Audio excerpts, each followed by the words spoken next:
ಪಾವಗಡ ತಾಲೂಕಿನ ನಿಡಗಲ್ ಹೋಬಳಿಯ ದವಡಬೆಟ್ಟ ಗ್ರಾಮದಲ್ಲಿ ಡಾಕ್ಟರ್ ಬಿಆರ್ ಅಂಬೇಡ್ಕರ್ ಅವರ 135ನೇ ಹಾಗೂ ಬಾಬಾ ಜಗಜೀವನ್ ರಾಮ್ ಅವರ 119ನೇ ಜಯಂತಿಯನ್ನು ಆಚರಿಸಲಾಗಿದೆ. ಮಹಿಳೆಯರು ಕುಂಭಮೇಳ ಹೊತ್ತು ರಾಜಬೀದಿಗಳ ಮೂಲಕ ವೇದಿಕೆಯ ಮುಂಭಾಗದವರೆಗೆ ಮೆರವಣಿಗೆ ಮಾಡಿದರು.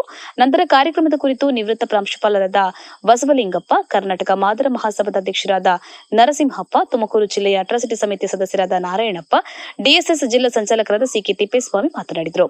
ನಂತರ ವೇದಿಕೆಯಲ್ಲಿ ಅತಿಥಿ ಗಣ್ಯರನ್ನ ಸನ್ಮಾನಿಸಲಾಯಿತು.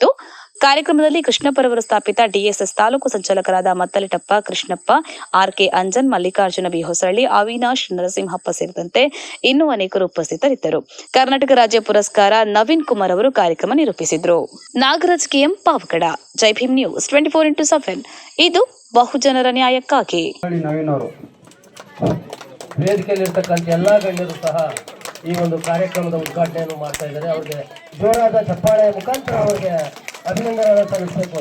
ಭಾರತದ ಜನಗಳಾದ ನಾವು ಭಾರತವನ್ನು ಒಂದು ಸಾರ್ವಭೌಮ ಸಮಾಜವಾಗಿ ಸರ್ವಧರ್ಮ ಸಮಭಾವದ ಪ್ರಜಾಸತ್ತಾತ್ಮಕ ಗಣರಾಜ್ಯವಾಗಿ ರಚಿಸಲು ಮತ್ತು ಅದರ ಸಮಸ್ತ ನಾಗರಿಕರಿಗೆ ಸಾಮಾಜಿಕ, ಆರ್ಥಿಕ ಮತ್ತು ರಾಜಕೀಯ ನ್ಯಾಯ, ವಿಚಾರ, ಅಭಿವ್ಯಕ್ತಿ, ವಿಶ್ವಾಸ, ಧರ್ಮಶ್ರದ್ಧೆ ಮತ್ತು ಉಪಾಸನಾ ಸ್ವಾತಂತ್ರ್ಯ, ಸ್ಥಾನಮಾನ ಹಾಗೂ ಅವಕಾಶ ಸಮಾನತೆ ದೊರೆಯುವಂತೆ ಮಾಡಲು, ವ್ಯಕ್ತಿ ಗೌರವವನ್ನು, ರಾಜ್ಯದ ಏಕತೆಯನ್ನು ಹಾಗೂ ಅಖಂಡತೆಯನ್ನು ಸುನಿಶ್ಚಿತಗೊಳಿಸಿ ಅವರಲ್ಲಿ ಭಾವನೆಯನ್ನು ವೃದ್ಧಿಗೊಳಿಸಲು ಶ್ರದ್ಧಾಪೂರ್ವಕ ಸಂಕಲ್ಪ ಮಾಡಿದವರಾಗಿ ನಮ್ಮ ಈ